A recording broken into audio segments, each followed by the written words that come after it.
Orang yang telah meninggal dunia sekarang belum sampai di akhirat. Nah, untuk sampai di akhirat itu ada pintu-pintu yang kita lalui.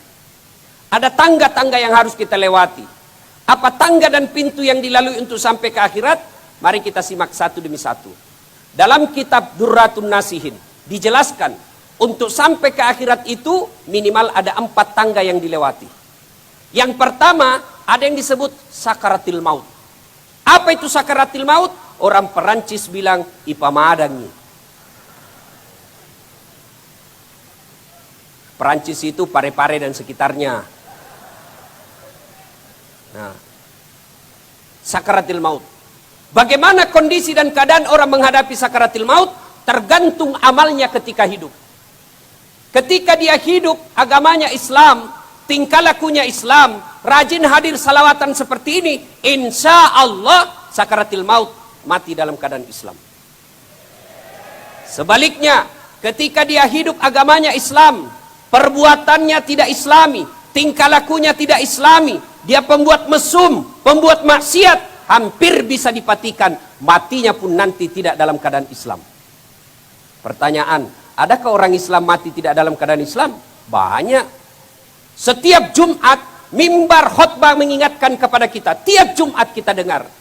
Ya ayyuhalladzina amanu taqullaha haqqa tuqatih wa la tamutunna illa wa antum muslimun.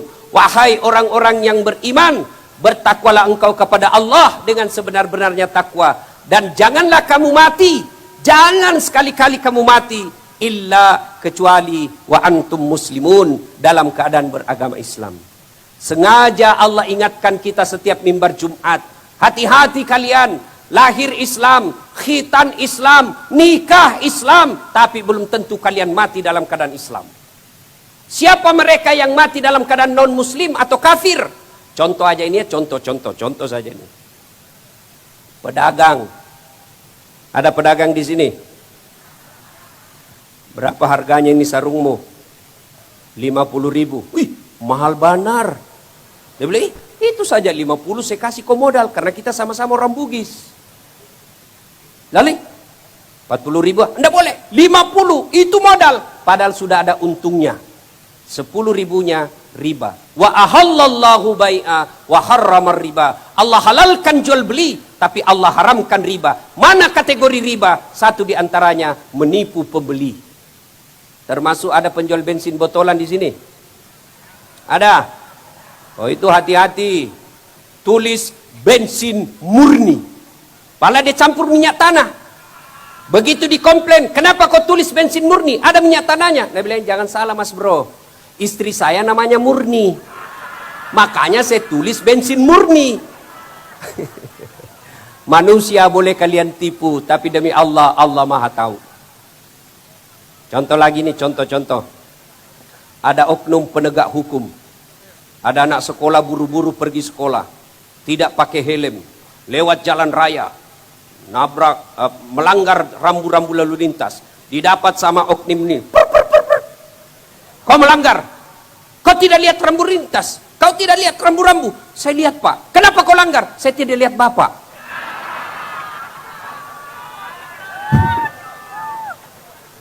Kamu melanggar. Tilang. Aduh pak, motornya temanku ini pak. Nah, kalau begitu selesaikan di tempat. Pak, cuma 30.000 uangku, kasihan. Ini juga mama saya yang kasih untuk ongkos. Sudahlah, coba lihat dompetmu. Oh betul 30.000. Ya sudah, ambil 10.000, mari 20. Makan coto. Ini oknum.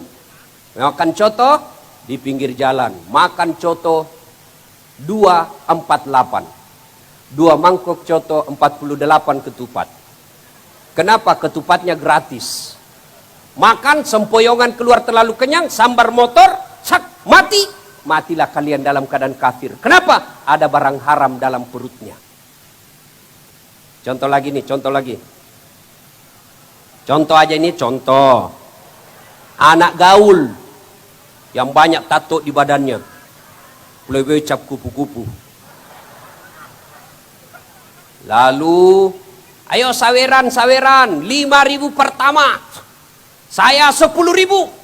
Kamu 30.000. Cukup 50.000. Apa dibeli? Anda usah vodka. Mahal. Apa Apa? Lempox.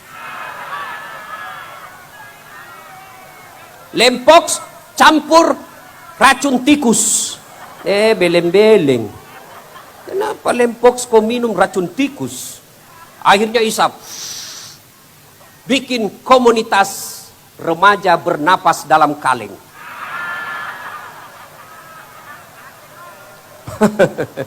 Mabuk setengah. Ya mabuk setengah lah dia ini. Dia ambil motornya. Bayangkan kalau orang mabuk setengah naik motor. Dia listrik dikira aspal. Pak, mati. Mati kafir kau bos. Innamal khamru rijsun min amalis syaitan fajtalibuhu la'allakum tuflihun. Sesungguhnya khamar dan jenisnya vodka, whisky, Jennifer, Donald, topi miring. Hafal? Saya baca.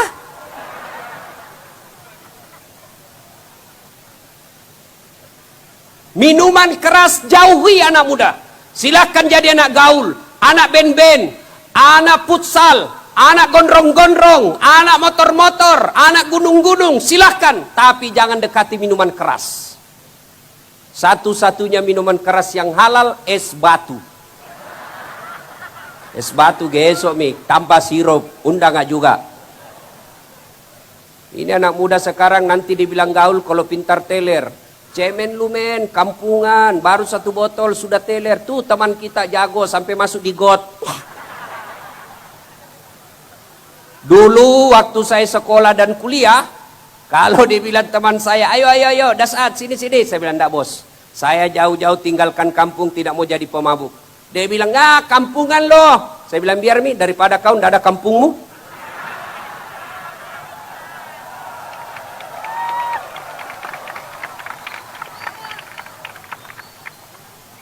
Tuh, hati-hati. Jangan sampai kita mati dalam keadaan kafir. Ada ini kisah nyata Pak, saya alami. Karena itu Ustadz, kalau ada orang meninggal siapa dipanggil Bu? Kalau ada orang sakaratil maut, siapa? Ustadz. Makanya jangan pandang enteng itu Ustadz. Ada juga itu ibu-ibu matre, dia bilang sama anaknya, nggak usah kau bergaul sama itu Ustadz. Apa itu Ustadz? Baca Yasin aja dia tahu. Kan begitu Bu. Kalau ada orang meninggal, siapa dipanggil? Pak Camat. Pucat, nggak tahu ngaji. Bukannya di tanah bumbu, di sana negerinya orang.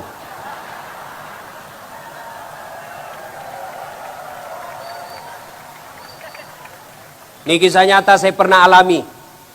Kakak saya di opname di rumah sakit Makassar namanya Wahidin Sudiro Husodo. Ada orang sakaratil maut, ibu-ibu, sudah lama sakaratil maut tidak meninggal. Ingat, ketika ada orang lama sakaratil maut berarti lama disiksa itu orang. Saya kasihan. Saya datanglah kepada dia karena anaknya minta Ustadz tolong didoakan ibu saya. Saya bisiklah telinganya. Ibu tolong ikut saya ngajikan. Bismillahirrahmanirrahim. Yasin. Baru saya bilang Yasin, dia bangun, dia ambil botol aqua, dia lempar saya. Pergi kau di sini, jangan kau mengaji, panas telingaku. Kenapa ada orang barusan saya ngajikan ini panas telinganya? Saya ulang lagi. Bismillahirrahmanirrahim. Dia lempar lagi saya, basah bajuku. Saya baru sadar, oh ini peringatan dari Allah. Saya keluar, saya tanya anaknya, Bu, pintar mengaji itu ibunya? Itu dia kasihan Ustadz. Ibu saya, mama ajiku tidak tahu ngaji. Haji tidak tahu ngaji. Haji kajili-jili. Banyak itu haji begini. Andai saya menteri agama, syarat menunaikan haji harus lancar ngaji. Pasti turun pendaftar.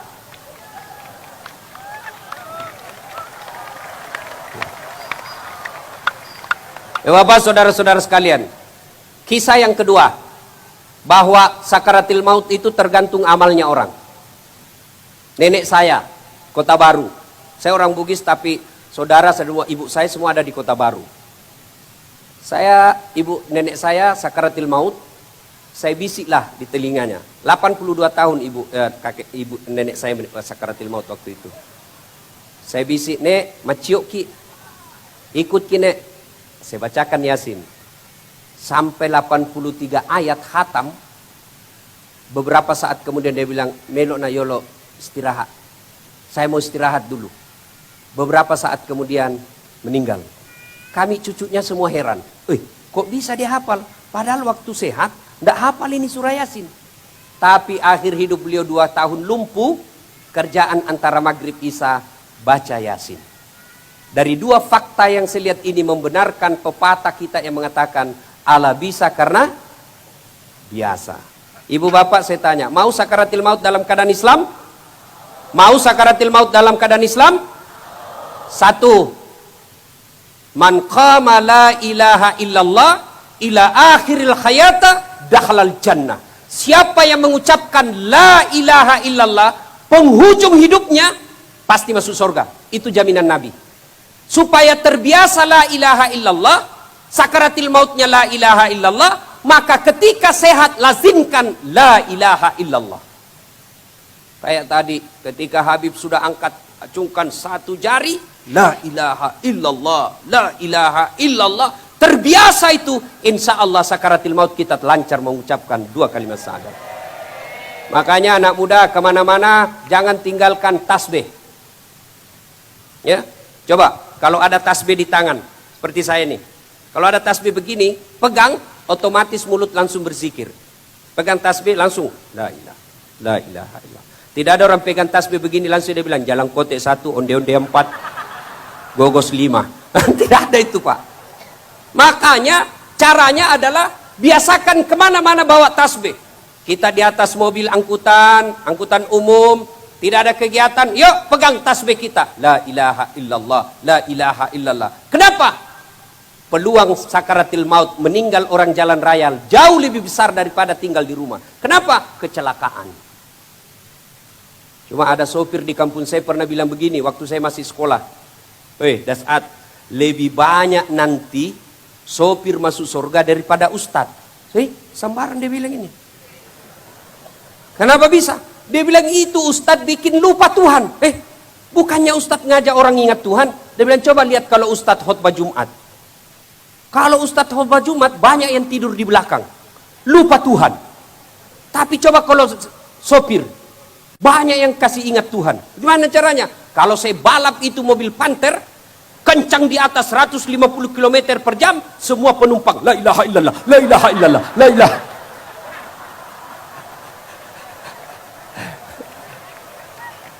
Ibu-ibu, biasakan la ilaha illallah sambil ngiris-ngirisikan la ilaha illallah, la ilaha illallah.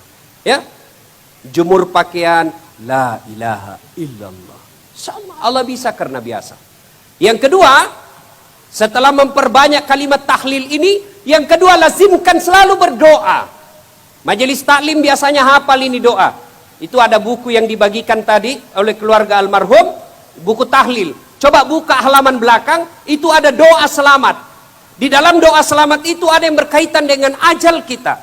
Taubatan qablal maut, wa rahmatan indal maut, wa maghfiratan ba'dal maut. Allahumma hawwin alaina fi sakaratil maut. Ucapkanlah itu. Terutama yang kita sudah pensiun. Usia-usia 60 tahun, 70 tahun. Itulah doa yang paling bagus kita ucapkan. Ya Allah, berikan saya kesempatan bertobat sebelum mati. Rahmati ketika dicabut nyawaku. Dan ampunilah saya setelah mati. Hafal ini Bu? Hafal? Hafal? Bapak-bapak hafal?